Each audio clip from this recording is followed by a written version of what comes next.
Thorough level one, the foundation of real relationships. Level one is where I started. It's where a lot of us get stuck. It's about learning the basics, not just for others, but for yourself. What is level one? Level one is about building a strong, honest foundation. It's the training ground where you learn how to treat yourself and others with trust, learning to trust again after betrayal, honor, standing by your word even when no one's watching, unity, finding strength and togetherness instead of division, respect for yourself, your pain, your journey, and for others, loyalty, not blind loyalty, but true loyalty that's earned and returned.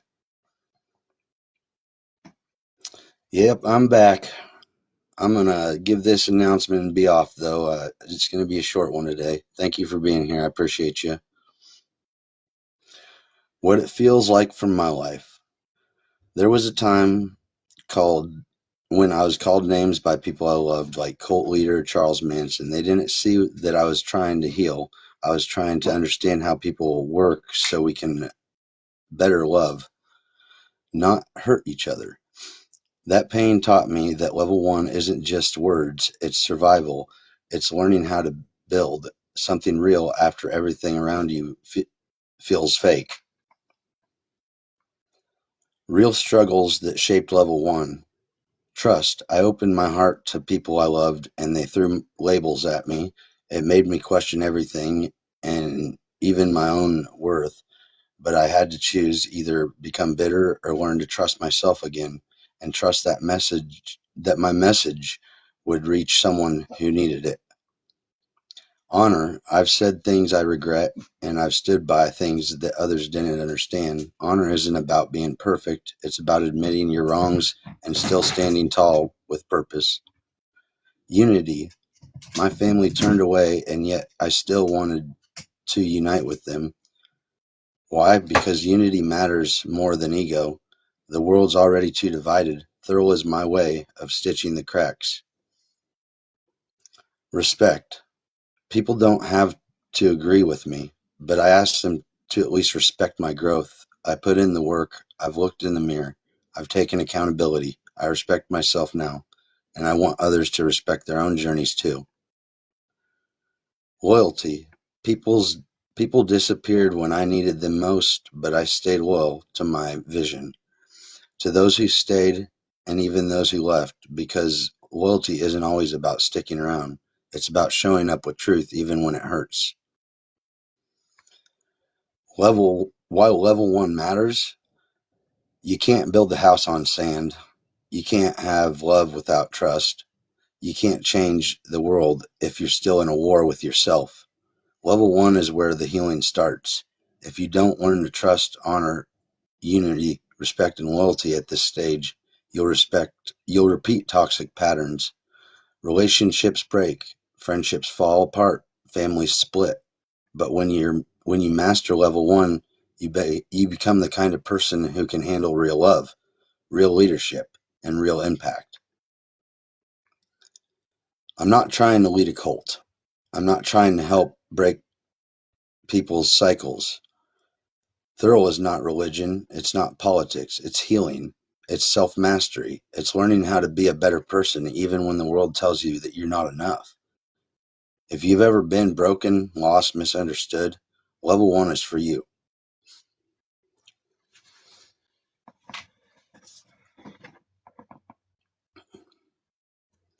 Level one, trust, honor, unity, respect, and loyalty is where I started. It's where a lot of people get stuck. It's about learning the basics, not just for others, but for yourself. Level one is about building a strong, honest foundation and the training ground where you learn how to treat yourself and others with trust, honor, unity, respect, and loyalty. Trust is learning to trust again after betrayal. Honor is standing by your word even when no one's watching. Unity is finding strength and togetherness instead of division. Respect is yourself, your pain, your journey for others. Loyalty is not blind, loyalty is true. Loyalty that is earned and returned. I opened my heart to people I loved and they threw labels at me. It made me question everything and my own worth, but I had to choose either to become bitter or learn to trust myself again and trust that my message would reach someone who needed it. I said things I regret and I stood by them, things that others didn't understand. Honor isn't about being perfect, it's about admitting your wrongs and still standing tall with purpose. My family turned away, yet I still wanted to unite with them. Why? Because unity matters more than ego. The world is already too divided. Thurl is my way of stitching the cracks. People don't have to agree with me, but please respect me and my growth. I've put the work in. I looked in the mirror. I've taken accountability. I respect myself now, and I want others to respect their own journeys too. Loyalty. People disappeared when I needed them most. I stayed loyal to my vision, to those who stayed, and even those who left, because loyalty isn't always about sticking around. It's about showing up with truth, even when it hurts. You can build a house on sand. You can't have love without trust. You can't change the world if you're still at war with yourself. So here's the public message once again. If you don't learn from trust, honor, unity, respect, and loyalty at this stage, you'll repeat toxic patterns. Relationships then break. Friendships fall apart. Families split. But when you master level one, you become the kind of person who can handle real love, real leadership, and real impact. Here's the message to the public. I'm not trying to lead a cult. I'm not trying to help break cycles. Thurl is not a religion. It's not politics. It's healing. It's mastery. It's learning how to be a better person even when the world tells you you're not enough. If you've ever been broken, lost, misunderstood, level one is probably for you. I read that twice just because I wanted to let it sink into people and everything. Hey, everybody that's in here, I'm not letting people up right now. I'm just reading this off, and then I'm going to play a 20-minute audio of my girl for everybody. It's about love, mastering love, and I can't remember who it's from. I will announce that when I get it going.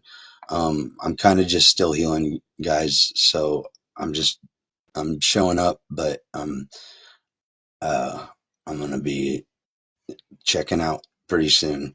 I just I gotta stay focused on many things right now, and one of them is definitely the ones I love close to me. We gotta quit thinking that we gotta run from our families, guys, just to find peace. We need to mend fences. We need to build and stop breaking.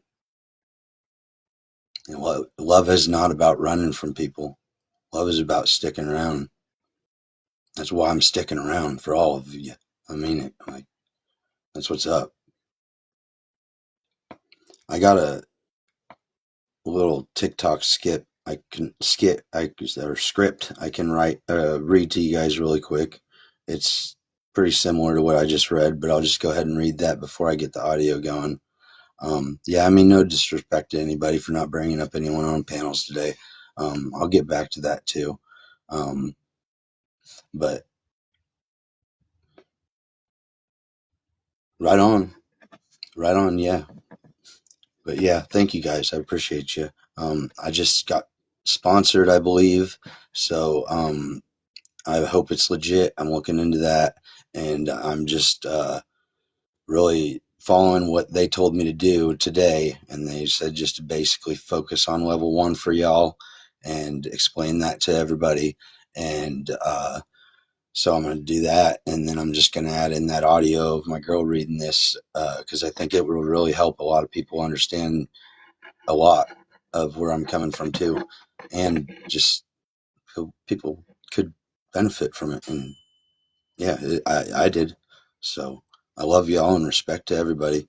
I'm going to read this quick and then I'll get the audio going. All right, so let me explain level one of Thurl. Since everybody seems to have an opinion, but very few ask me what it's really about. Level one, trust, honor, unity, respect, and loyalty. Sounds simple, right? But let me tell you, It ain't just some catchy acronym. This is where healing started. This is where real work begins. I've had people call me a cult leader, compare me to Charles Manson, people I loved, people I would have done anything for. That broke me, but it also taught me the truth. Trust had to be rebuilt from nothing. Honor, I had to admit my mistakes. Unity, I still want my family united even if they've turned away from me. Respect, I've learned it the hard way. Loyalty, I've stayed loyal to my mission even when no one would believe in me. And I'm all right with that because I believe in me. Level 1 isn't about being perfect. It's about breaking cycles and yourself and healing, learning how to treat others and yourself right. So no, it's not a cult. It's not a gimmick. It's real. If you've ever felt broken, lost, misunderstood, level 1 is where you should probably start. We could do it together. Yeah, it's Thrill's real. Thank you guys for the gifts. I appreciate everybody. I'm not here for the gifts, but they're greatly appreciated because right now anything helps me. I'm just everybody's struggling, so I'll just say that much. We're all struggling here, so let's just keep rocking and moving forward, guys. We got no choice because often ourself that that's not an option. You don't do that. Otherwise, you come back and repeat it again and again and again until you get it right. So this book is from Don Miguel Ruiz, and it's called Mastery of Love. Yeah, I'm going to put this on and step out. I got to take care of my family, guys, but I hope you stick around and listen to some of it. If not, that's cool.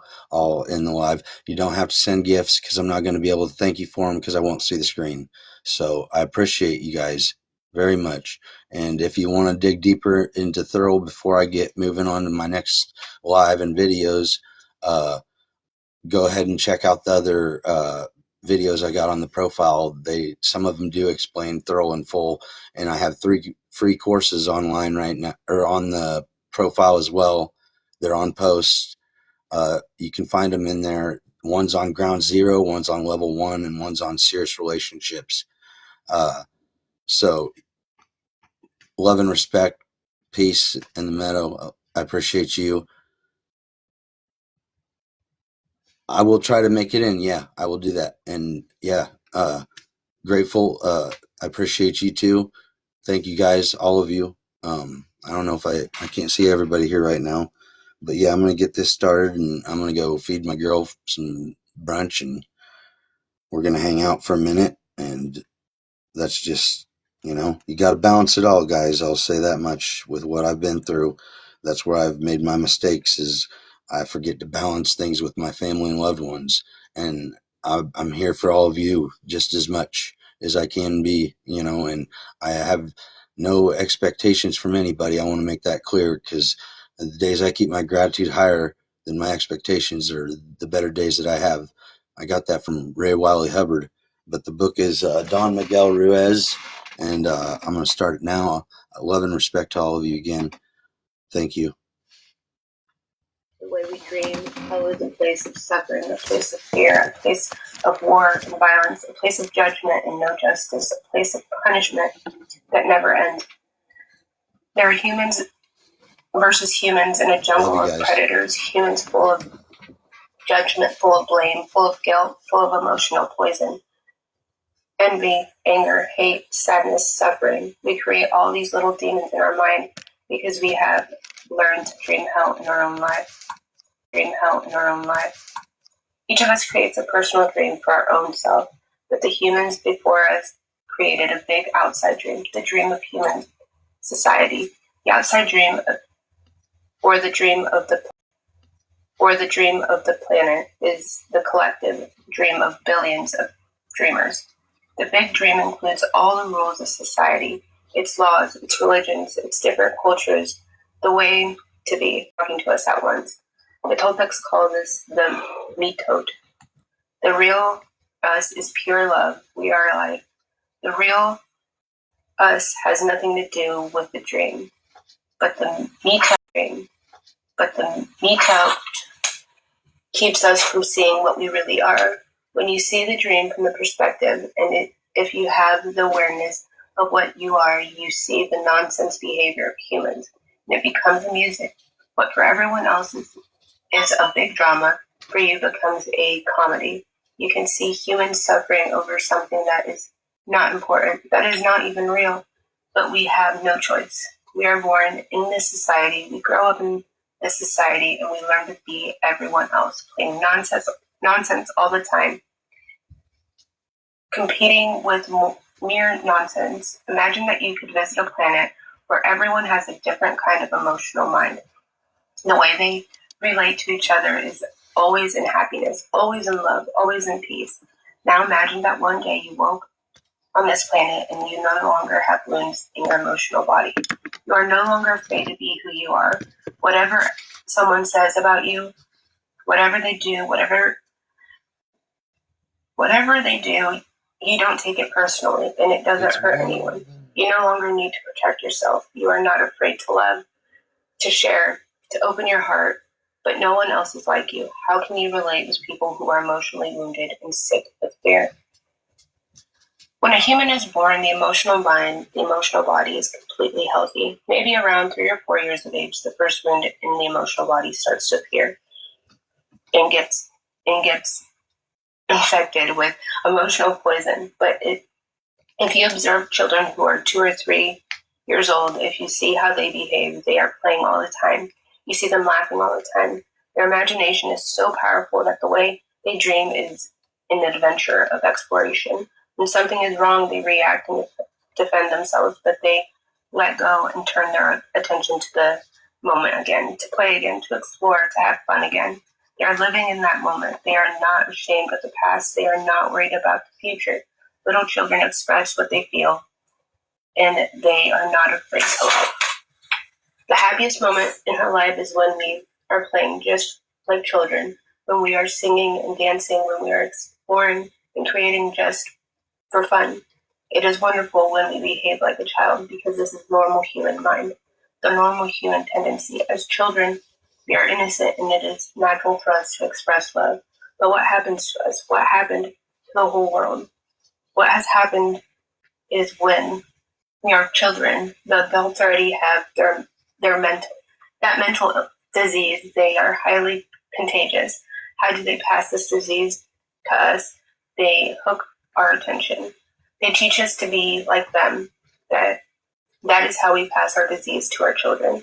And that is how our parents, our teachers, our older siblings, the whole society of sick people infected us with that disease. They hook our attention and put information into our mind through repetition. This is the way we learn, the way we program a human mind. The problem is the information we have stored in our mind. By hooking the attention, we teach children a language, how to read, how to behave, how to dream. We domesticate humans the same way we domesticate a dog or any other animal, with punishment and reward. This is perfectly normal. What we call education is nothing but the domestication of the human being. We are afraid to be punished, but later we are also afraid of not getting the reward, of not being good enough for mom and dad, sibling to teacher. They need to be accepted. They need to be accepted as born. Before that, we don't care whether we are accepted or not. People's opinions are not important. They are not important because we just want to play and we live in the present. The fear of not getting the reward becomes the fear of rejection. The fear of not being good enough for someone else is what makes us try to change, what makes us create an image. Then we try to project that image according to what they want us to be, just to be accepted, just to have the reward. We learn to pretend to be what we are not. In the practice, trying to be someone else. And we practice trying to be someone else just to be good enough for mom and dad, for the teacher, for our religion, for whatever. We practice and we master how to be what we are not. Soon we forget who we really are, and we start to live our images. We create not just one image, but many different images according to the different groups of people we associate with. We create an image at home, an image at school, and when we grow up, we create even more images. This is also true for a simple relationship between a man and a woman. The woman has an outer image that she tries to project to others, but when she is alone, she has another image of herself. The man also has one outer image and an inner image. By the time they are adults, the inner image and the outer image are so different that they hardly match anymore. In the relationship between a man and a woman, there are 4 images at least. How can they really know each other? They don't. They can only try to understand the image, but there are more images to consider. When a man meets a woman, he makes an image of her from his point of view, and the woman makes an image of a man from her point of view. Then she tries to make her fit the image he makes for her, and she tries to make him fit the image she makes for him. Now there are 6 images between them. Of course, they are lying to each other, even if they don't know they are lying. The relationship is based on fear. It is based on lies. It is not based on truth because they cannot see through all that fog. In that period when we are little children, there is no conflict with the image we pretend to be. Our images are not really challenged until we begin to interact with the outside world and no longer have our parents' protection. This is why being a teenager is particularly difficult. Even if we are prepared to support and defend our image, as soon as we try to project our image to the outside world fights back. The outside world starts proving to us, not just privately, but publicly, that we are not what we pretend to be. Let's take an example of a teenage boy who pretends to be very intelligent. He goes to a debate at school, and in that debate, someone who is more intelligent and more prepared wins the debate and makes him look ridiculous in front of everyone. He will try to explain and excuse and justify his image in front of his peers. He will be so kind to everyone and will try to save his image in front of them. But he knows he is lying. Of course, he tries his best not to break in front of his peers. But as soon as he is alone, he sees himself in the mirror. He goes and breaks the mirror. He hates himself. He feels that he is stupid, that he is the worst. There is a big discrepancy between the inner image and the image he tries to project to the outside world. The bigger discrepancy, the more difficult the adaptation to the society dream, and less love he will have for himself. Between the image he pretends to be and the inner image when he is alone are lies and more lies. Both images are completely out of touch with reality. They are false, but he doesn't see that. Maybe someone else can see that, but he is completely blind. His denial system tries to protect the wounds, but the wounds are real, and he is hurting because he is trying so hard to defend an image. When we are children, we learn that everyone's opinions are important, and we rule our lives according to those opinions. A simple opinion from someone can put us deeper into hell. An opinion that is not even true. You look ugly, you are wrong, you are stupid. Opinions have a lot of power over the nonsense behavior of people who live in hell. That is why we need to hear that we are good, that we are doing well, that we are beautiful. How do I look? How was that? How was what I said? How am I doing? We need to hear the opinions of others because we are domesticated and we can be manipulated by those opinions. That is why we seek recognition from other people. We need emotional support from other people. We need to be accepted by the outside dream via other people. This is why teenagers drink alcohol, take drugs, or start smoking. It is just to be accepted by other people who have all those opinions. It's just to be considered cool.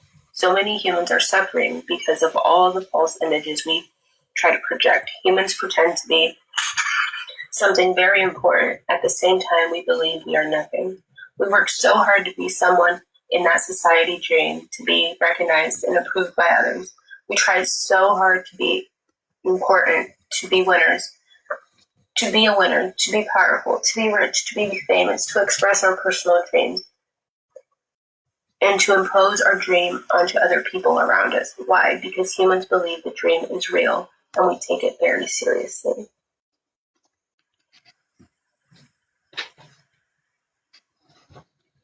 Okay? I'm going to finish this whole book tonight. Humans by nature are very sensitive beings. Oh, this is called the loss of innocence. We are so emotional because we perceive everything with the emotional body. The emotional body is like a radio that we can.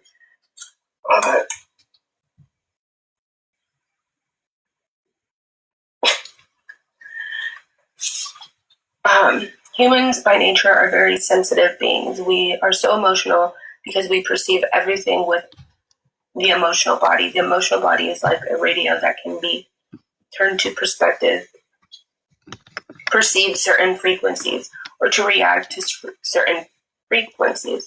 The normal frequencies of humans before domestication is to explore and to enjoy life. We are turned to love as children. We don't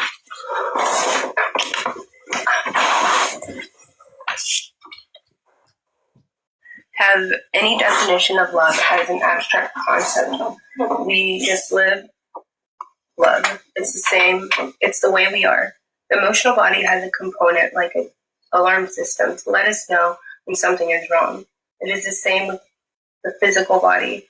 It has an alarm system to let us know something is wrong with our body. We call this pain. When we feel pain, it is because there's something wrong with the body that we have to look at and fix. The alarm system for the emotional body is fear. When we feel fear, it's because there's something wrong. Perhaps we are in danger of losing our life. The emotional body perceives emotions, but not through the eyes. We perceive emotions through our emotional body. Children can feel emotions that their reasoning minds doesn't interpret or question them. This is why children accept certain people and reject other people.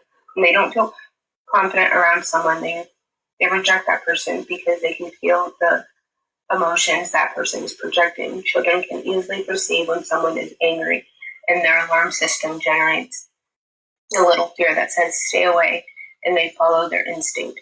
They stay away. We learn to be emotional according to the emotional energies in our home and our personal reaction to that energy. That is why every brother and sister will react differently according to how they learn to defend themselves and adapt to different circumstances.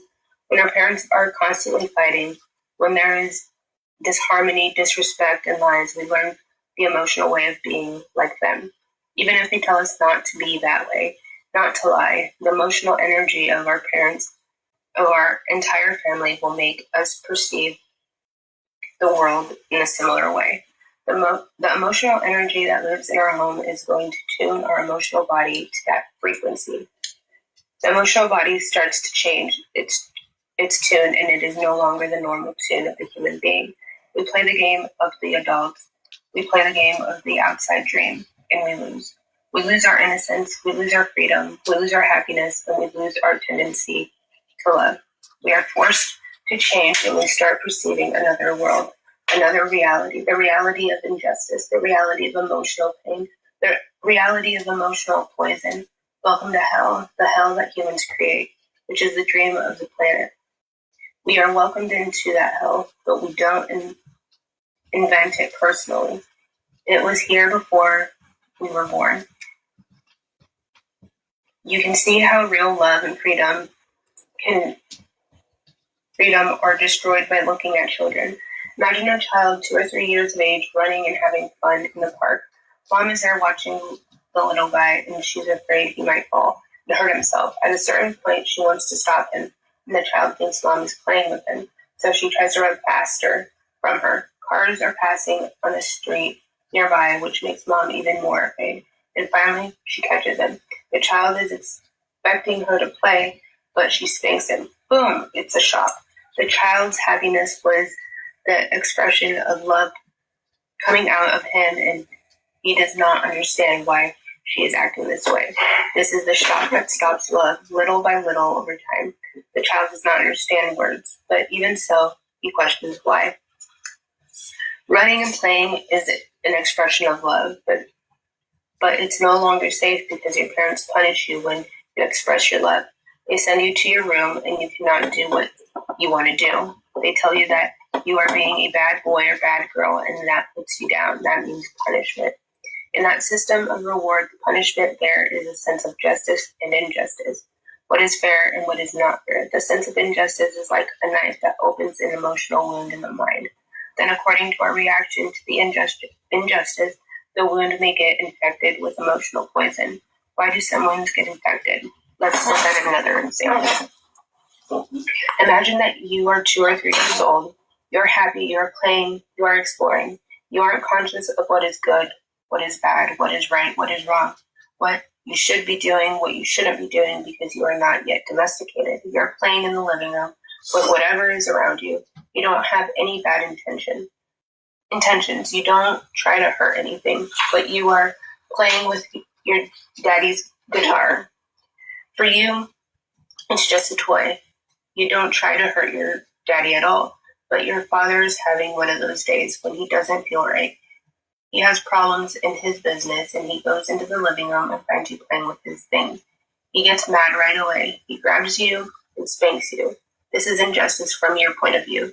Your father just comes and with anger he hurts you. This was someone you trusted completely because he is your daddy. Someone who usually protects you and allows you to play and allows you to be you. Now there's something that doesn't quite fit. That sense of injustice is like pain in your heart. You feel sensitive, it hurts and makes you cry, but you cry not just because he spanks you.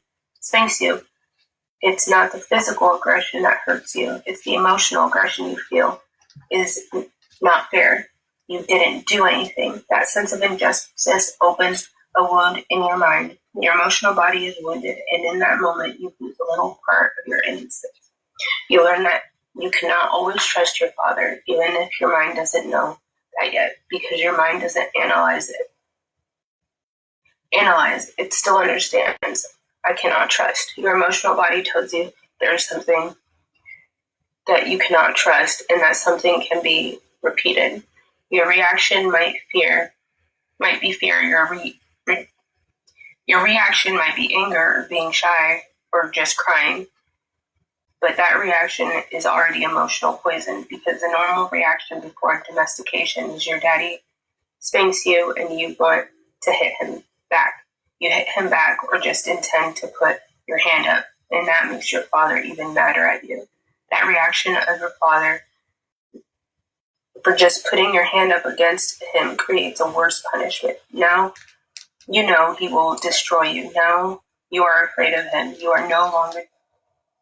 You no longer defend yourself because you know it will only make things worse.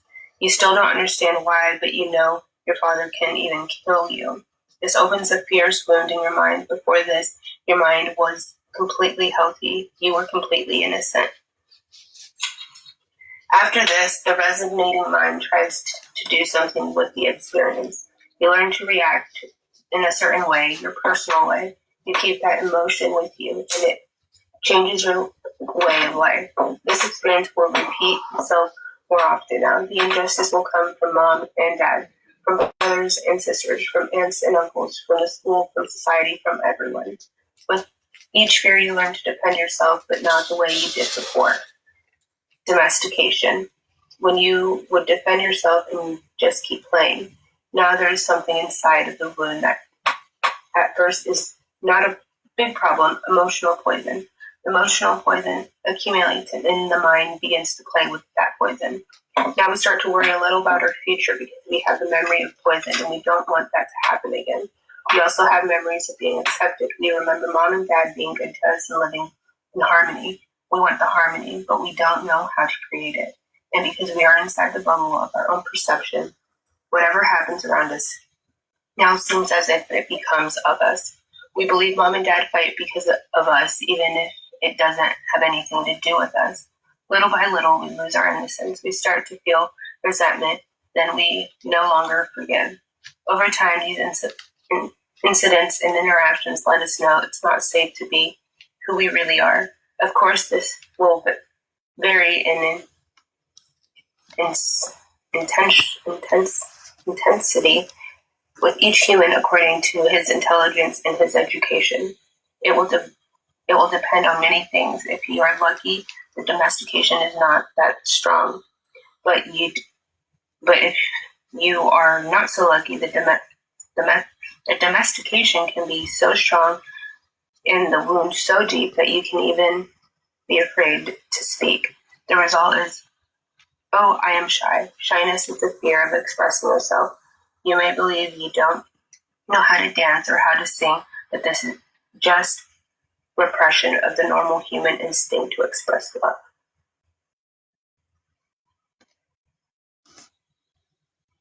Humans use fear to domesticate humans, and our fear increases with each expression of experience of injustice. The sense of injustice is the knife that opens a wound in our emotional body. Emotional poison is created by a reaction to what we consider injustice. Some wounds will heal, others will become infected with more and more poison. Once we are full of emotional poison, we have the need to release it, and we practice releasing the poison by sending it to someone else. How do we do this? By hooking that person's attention. Let's make an example of an ordinary couple. For whatever reason, the wife is mad. She has a lot of emotional poison from the injustice that comes from her husband. The husband is not home, but she remembers that injustice and the poison is growing inside. When the husband comes home, the first thing she wants to do is hook his attention, because once he hooks his attention, all the poison can go to her husband and she can feel the relief. As soon as she tells him how bad he is, how stupid or how unfair he is, that poison she has inside her is transferred to the husband. She keeps talking and talking until she gets his attention. The husband finally reacts and gets mad, and she feels better. But now that poison is going through him, and he has to get even. He has to hook her attention and release the poison. But it's not just her poison. It's her poison plus his poison. If you look at his interaction, you will see that they are touching each other's wounds and playing ping pong with emotional poison. The poison keeps growing and growing until someday one of them is going to explode. This is often how humans relate to each other. By hooking the attention, the energy goes from one person to another person. The attention is something very powerful in the human mind. Everyone around the world is hunting the attention of others all the time. When we capture the attention, we create channels of communication. The germ is transferred, power is transferred, but emotional poison is transportable too. Usually the release of the poison with the person we think is responsible for the injustice, but that person is so powerful that we cannot send it to him. We don't care who we send it to. We send it to the little ones who have no defense against us. And that is how abusive relationships are formed. The people of power abuse people who have less power because they need it to release their emotional poison. We have the need to release the poison, and sometimes we don't want justice. We just want to release. We want peace. That is why humans are hunting power all the time, because the more powerful we are, the easier it is to release the poison to the ones who cannot defend themselves. Of course, we're talking about relationships in hell. We are talking about the mental disease that exists on this planet. There is no one to blame for this disease. It is not good or bad or right or wrong. It is simply the normal pathology of this disease. No one is guilty for being abusive, just as people on that imaginary planet are not guilty because their skin is sick. You are not guilty because you have wounds infected with poison. When you are physically sick or injured, you don't blame yourself or feel guilty. Then why feel bad or feel guilty because your emotional body is sick? What is important is to have the awareness that we have this problem. If we have the awareness, we have the opportunity to heal our emotional body, our emotional mind, and stop the suffering. Without the awareness, there is nothing we can do. The only thing we can do is to keep suffering from the interactions with other humans, but not just with other humans. the interaction with our own self, because we also touch our own wounds just to be punished. Wow!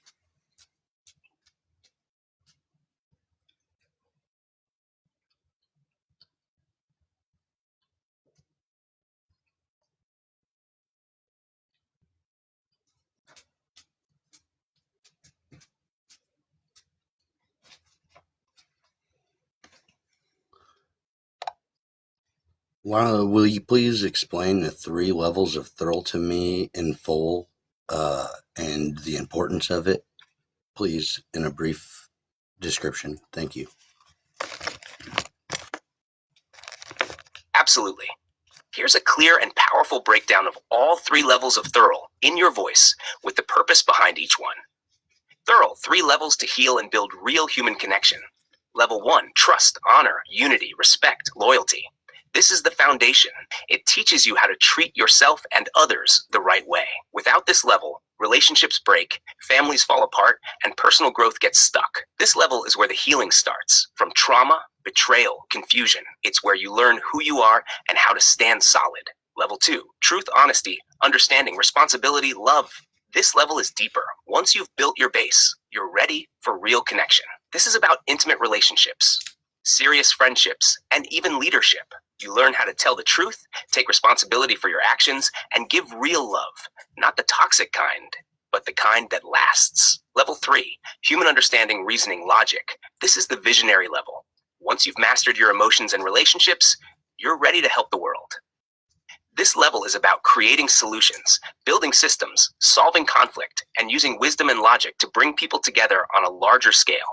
Community, nation, even global healing. Why it matters. Thurl is not just philosophy. It's a blueprint for human evolution, from healing your past to loving better to solving big problems together. It's personal, it's relational, and it's global. It's how we stop cycles of pain and start building something that actually works. Want to turn that into a voiceover or video next? No, that's all I needed. I just wanted to play that for my guest here today. And everybody, I'm glad you're here today. I appreciate it. I love your support, and I love and respect all of you. I'm going to head out here for today, and I'll probably be back on tomorrow with level 2 explanation, public explanation. So thank you all for being here. Take care.